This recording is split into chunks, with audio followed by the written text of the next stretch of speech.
নমস্কার, কেমন আছে সবাই? তো শুভ এই বিকালে সবাইকে স্বাগত। তো আমি এসে পড়েছি তোমাদের জন্য।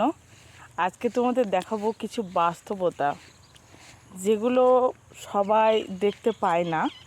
কিছু কিছু মানুষ যারা খুব জীবন নিয়ে পজিটিভ হয় তারাই দেখতে পায়। তো তুমি দেখবে কিছু মানুষ আছে যারা তোমাকে স্বার্থের জন্য তোমার সঙ্গে সম্পর্ক তৈরি করবে, তোমাকে তার কাছে নিয়ে যাওয়ার চেষ্টা করবে, সেখানে নিয়ে গিয়ে তোমাকে ভালো রাখার স্বপ্ন দেখাবে, অনেক কিছু করবে। কিন্তু তাদের স্বার্থ যখন ফুরিয়ে যাবে, যখন দেখা যাবে তারা তোমাকে যে কাজের জন্য নিয়ে যাচ্ছে তুমি তার যোগ্য নও, কিংবা তুমি সেই কাজটা করতে চাও না, কারণ তুমি ব্যাপারটা বুঝে গেছো, তখন তারা তোমাকে ছুঁড়ে ফেলে দেবে। তো সেটা নিয়ে তোমাকে নিজেকে কিন্তু তৈরি থাকতে হবে, আফসোস করলে হবে না। তো পৃথিবীতে অনেক অনেক সময় আসবে যেগুলো তোমাকে হাসি মুখে উড্র করে যেতে হবে, তবেই তুমি এগিয়ে যেতে পারবে।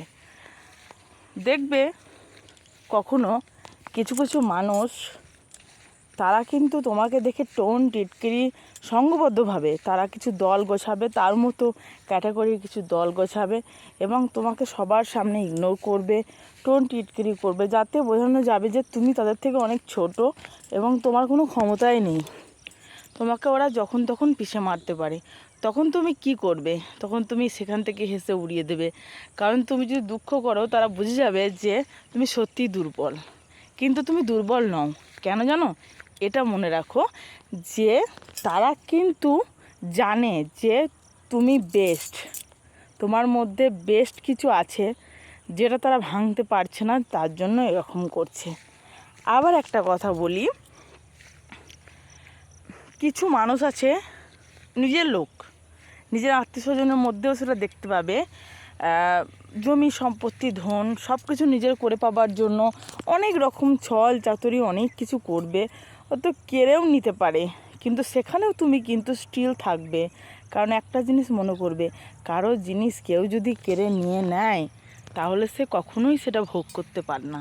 ওপরওয়ালা আছে যে, সে কিন্তু ছাড় দেয় কিন্তু ছেড়ে দেয় না, সে কখনোই ছেড়ে দেবে না। আর তোমার এই জিনিসটার জন্য সে অবশ্যই সঠিক বিচার করবে। কিছুদিন পর দেখবে তার মধ্যে নানা রকম সমস্যা আসবে, সে না সেটার জন্য অনুশোচনা ভোগ করবে, সেই সম্পত্তিটা সে কিছুতেই হজম করতে পারবে না। যেমন বেশি খাওয়া দাওয়া আমরা যদি করে ফেলি লোভে পড়ে, তখন আমাদের কি হয়? বমি হয়ে যায়। এক্ষেত্রেও তাই তুমি একদম স্টিল থাকবে এবং একদম টেনশন করবে না।